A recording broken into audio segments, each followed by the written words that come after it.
Brazil এমন একটা দল যাদের খারাপ সময়ও অনেকের কাছে স্বপ্ন। হাফ ডজন প্লেয়ার ইনজুরিতে, ভালো কোচ নেই, মেইন প্লেয়ার নেইমার নেই, অথচ ব্রাজিলকে হিসাবের বাইরে রাখার উপায় নেই। চলতি শতাব্দীতে 7টা শিরোপা জেতার পরও ব্রাজিলকে নিয়ে সমালোচনা যেন শেষ হয় না। একটা বিশ্বকাপ, 3টি কোপা আমেরিকা ও 3টি কনফেডারেশন কাপ জিতে চলতি শতকের সবচেয়ে সফল দল ব্রাজিল। এমন সাফল্যের কাছাকাছিও নেই অন্য কোনো দল। এরপরও শিরোপা না জেতার কারণে তাদের কটু কথা শুনতে হয়। আসলে শিরোপা জিতে জিতে তারা নিজেদের এমন একটা জায়গায় নিয়ে গেছে যে শিরোপা জয় ছাড়া ভক্ত সমর্থকরা কিছুই বোঝে না, তাই তারা সফল হয়েও সমালোচিত। চলতি শতকে ব্রাজিলের সাফল্য গাথা সম্পর্কে জেনে আসা যাক। শুরুটা হয়েছে বিশ্ব জয় দিয়ে। 2002 সালের বিশ্বকাপের ফাইনালে জার্মানিকে 2-0 গোলে হারিয়ে পঞ্চমবারের মতো বিশ্বকাপ ঘরে তোলে ব্রাজিল। এই বিশ্বকাপে আর্জেন্টিনা গ্রুপ পর্ব পার হতে পারেনি। ব্রাজিলের রোনালদো লিমা সর্বোচ্চ 8 গোল করে বিশ্বকাপ জয়ে বড় ভূমিকা রেখেছিলেন। ফাইনালে তিনি জোড়া গোল করেছিলেন। 67 মিনিটে প্রথমবার জাল খুঁজে পাওয়া রোনালদো 79 মিনিটে করেন নিজের ও দলের দ্বিতীয় গোল।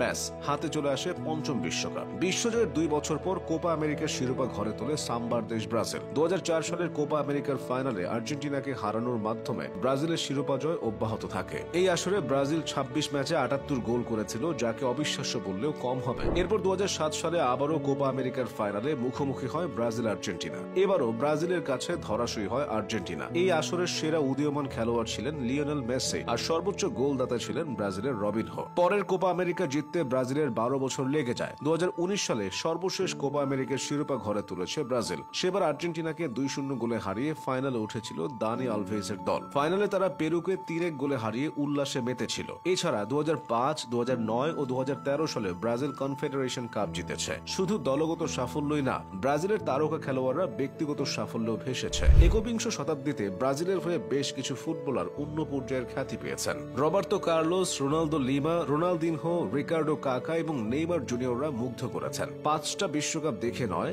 গোটা একটা প্রজন্ম ব্রাজিলের প্রেমে পড়েছে রিকার্ডো কাকাকে দেখে। কাকা ব্রাজিলের হয়ে বিশ্বকাপ জিতেছেন, পেয়েছেন ব্যালন ডিওর। আলাদা করে নিতে হয় রোনালদিনহোর নাম। ব্রাজিলের জার্সি গায়ে রোনালদিনহোর শৈল্পিক ফুটবলে বুঁদ হয়েছিল একটা প্রজন্ম। তার অসাধারণ বল কন্ট্রোল, নিখুঁত পাস আর নয়নাভিরাম ড্রিবলিং এর দৃশ্য এখনো সবার চোখে লেগে আছে। সবচেয়ে বেশি উন্মাদনা ছিল রোনালদো নাজারিওকে নিয়ে। রোনালদো মাঠে নামা মানেই এক বা একাধিক গোলের নিশ্চয়তা। ইনজুরি নিয়ে খেলেও তিনি ইতিহাস রচনা করে গেছেন। সোনালী সময়ে ব্রাজিলের হয়ে মাঠ মাতানো আরেক ফুটবলারের নাম রবার্তো কার্লোস। অবিশ্বাস্য গতিতে বল কিকের ক্ষমতার জন্য তাকে সুপারম্যান বলা হয়। মাঝ মাঠও তার কাছে ছিল ডি বক্সের মতো। আক্রমণাত্মক ফুটবলের কারণে তাকে সর্বকালের সেরা লেফট উইং ব্যাক বলা হয়। কিংবদন্তি এসব ফুটবলারদের দেখে ব্রাজিলের পরবর্তী প্রজন্মের ফুটবলাররা শানিত হয়েছেন। Dani Alves, Luiz, Hulk, Oscar, Neymar, Marcelo, Paulinho, Julius Caesar, উইলিয়ানরাও দাপটের সঙ্গে খেলেছেন। জুলিয়াস সিজার ছিলেন গোলবারের অতন্দ্র প্রহরী। ডিফেন্সে ছিল থিয়াগো সিলভা ও ডেভিড লুইসের মতো ডিফেন্ডার। মার্সেলো ও উইলিয়ান ছুটতেন 2 উইং ধরে।